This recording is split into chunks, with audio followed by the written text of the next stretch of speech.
Well, howdy there, guys. It's Joe again with Your Local Farmer. And today I want to talk about the history of agriculture in Clark County, Washington.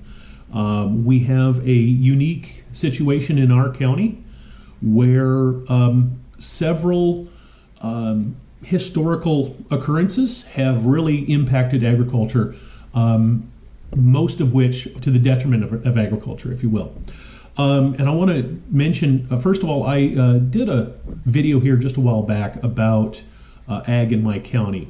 And just to give a real quick synopsis, what it comes down to is the fact that my county, for better or worse, has been very, let's just say, pro-development. And it's really caused some major issues with agriculture and ag trying to, shall we say, being encouraged to invest in their system, if you will, invest in agriculture in the county. But today I want to talk a little bit about the historical occurrences, two occurrences, by the way, that happened nearly at the same time, probably actually about 10 years apart. We can call it nearly the same time. So folks, before we go too far, I need to set up a real quick analogy for you. And the way I came up with is this. Here's my notepad. This is what I have my notes on in preparation for this video. And but I was thinking, a lot of times I just need a little note. I need a quick note, jot down a few things, go to the store, pick up milk and eggs, let's say. And so, you know what? A little note would do just fine. And, if we had some of these, and yes, I realize there's Post-it notes, but I don't have any Post-it notes to use right now. But the problem is, if we were to cut all of these down to this size, how usable would that be? And for those of you who can read between the lines, that's a little bit of what's going on in this situation here. Now, the thing that you need to keep in mind before we go too far here is that there was the Homestead Act, and living in Washington State, one of the homestead states, heck, my family traveled the Oregon Trail to get here, or parts of my family did, and we did homestead here. Okay, so what did a homestead get you? And keep in mind, folks, this was 1850, 1860, 1870. And it got you 160 acres, or 1/4 section. So in the 1970s, my county decided that they should lay zoning over the top of all of the county, if you will. Okay? And what these zonings did was they said, what is the standard lot size in each, shall we say, corner of the county? The idea was that the rural areas were zoned with larger parcel sizes, and the areas towards the cities would be zoned with smaller lot sizes. But there was a major problem with it. And here is the problem in short. Their largest size was 20 acres. Okay? So the problem we run into is the largest, in theory, the largest field you can ever find in my county is 39 acres. And the reason for that is because if you had 40 acres, you could make it 220s. But if you have 39 acres, you can't divide it into 220s. Okay? Beyond that, they didn't just make 20-acre parcels and then 1-acre parcels for the folks that wanted to live near town. No. They made 20s and then 10s and 5s and 2.5s and 2s and 1.5s. Anyhow, and folks, I want to apologize. I don't know the zoning criteria or the zoning law well, but that's essentially what happened. They broke it up. They broke up the county. Also, you would think that, well, especially being a rural county in 1970 some, that most all the county would be 20s. And it wasn't. Most of it was 10s and 5s and 2.5s. And so they really shot us in the foot because what we don't have is large ag land anymore. Essentially, it doesn't exist. So you might ask, why would my county, at that time it was called a county commission, why would the county commissioners have done this? Even though most of the commissioners probably had a fair understanding of agriculture. What I find is that they essentially had a 1950s mindset, meaning that in their mind, 20 acres is a plenty large field when you have a 35 horse tractor and a 2-bottom plow, and shoot, maybe you're even cultivating using horses. I don't know. But at the time, it sounded good to them. And so they did it. But then we had some historical events that really shot us in the foot. The first historical event, and I apologize, folks, I didn't really want to cover all of the history of agriculture in the United States, so I'm going to make this extremely brief. I'm just really going to hit on essentially 2 topics, okay? In the 1950s, let's say, we had come out of the Great Depression, and the U.S. had instituted what I'm going to call a supply-controlled system for agricultural production. Our demand was essentially only based on U.S. demand.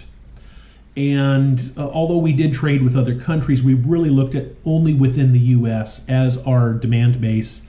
And so the federal government would control supply to keep ag prices high, or shall we say moderate. Sure, the farmers weren't living high on the hog, to use the correct terminology, but every farmer was making money. So in 1968, there was a presidential election. Of course, everybody knows we were in the middle of the Vietnam War, and Richard Nixon was elected president. And as it pertains to our story here, the presidential election really is a non-issue, except that Richard Nixon elected or selected Earl Butz, the former president of Purdue University and an ag economist, as his U.S. Ag Secretary. So Earl Butz decided that we were going to take ourselves off of that supply-controlled system. Again, that's a term I made up. Into an open supply, or what I'm calling a world demand system. Okay, essentially his comment was farmers need to get big or get out.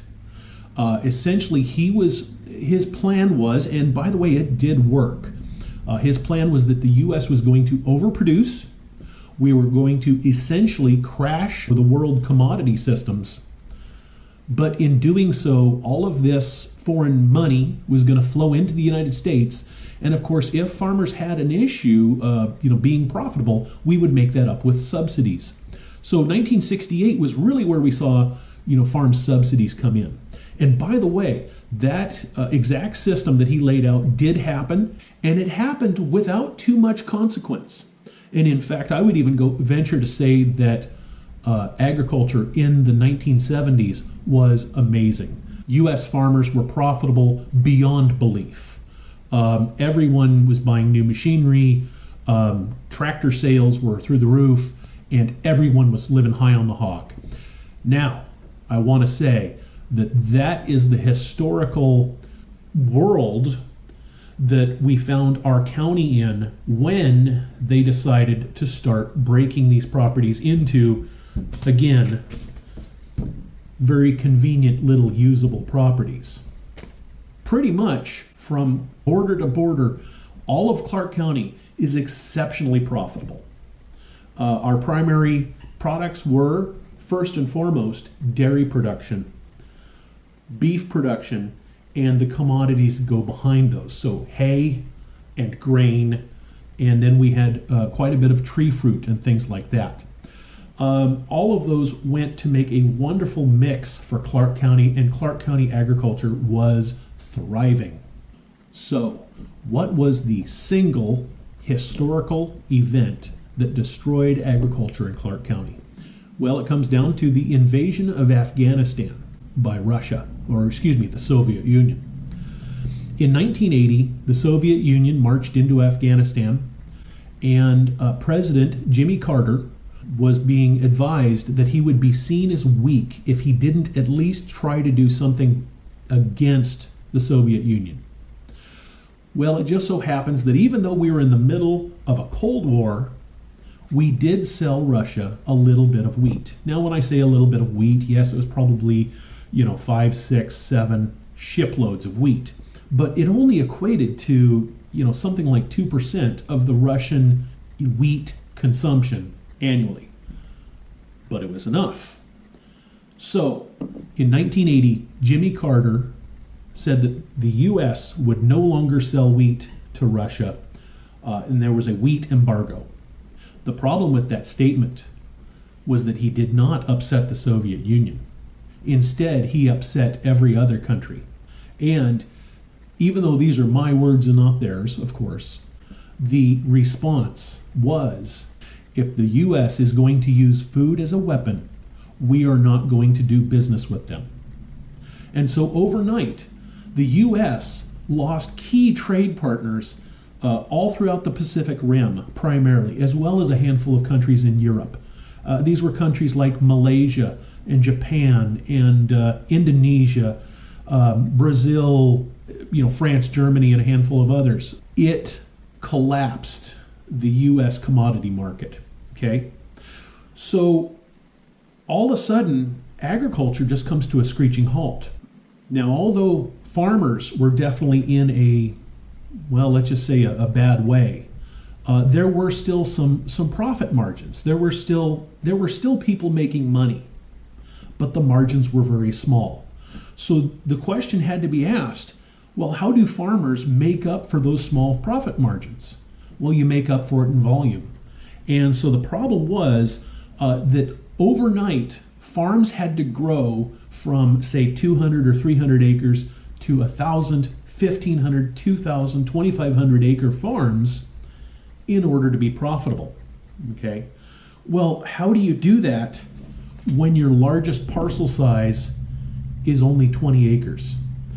So that's where we see the historical event of the county council separating all of our land into 20-acre parcels, and the Soviet Union invading Afghanistan, which, by the way, farmers don't refer to as the invasion of Afghanistan. We refer to it as the 1980 farm crisis. And in fact, we are still seeing the effects of that today. We have reset the standard commodity price for a lot of, well, let's just say a lot of farm commodities, okay? Again, we will never see the prices that we did in the 1960s and in the 1970s, where a farmer could farm, 150 or 200 or 250 acres and be completely profitable. No, you now have to farm thousands of acres.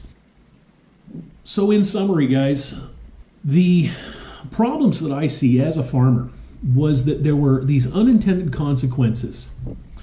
And it really comes down to these two historical events. The county deciding to change the zoning down to these usable 20-acre parcels, and almost immediately, it was, potentially 5 or 10 years later, the farm crisis, where all of a sudden farmers were needing not just land, but lots of land in big usable quantities. And unfortunately, that just doesn't exist anymore. And that's where I think Clark County really did us a disservice. And I really think we need to look at ways that we can take land and hold it as ag only into the future. And I'm not just talking foreseeable future, I'm just saying in perpetuity, to take ag land out of development and hold it so that we always have agriculture in our county, and we don't run the risk of losing it, kind of like we did in the 1980s. So, guys, thank you for listening to what I had to say. Thank you for watching my channel. If you could give me a like and a subscribe down below, I would really appreciate it. Thanks again, and I hope you guys are having a wonderful, wonderful day.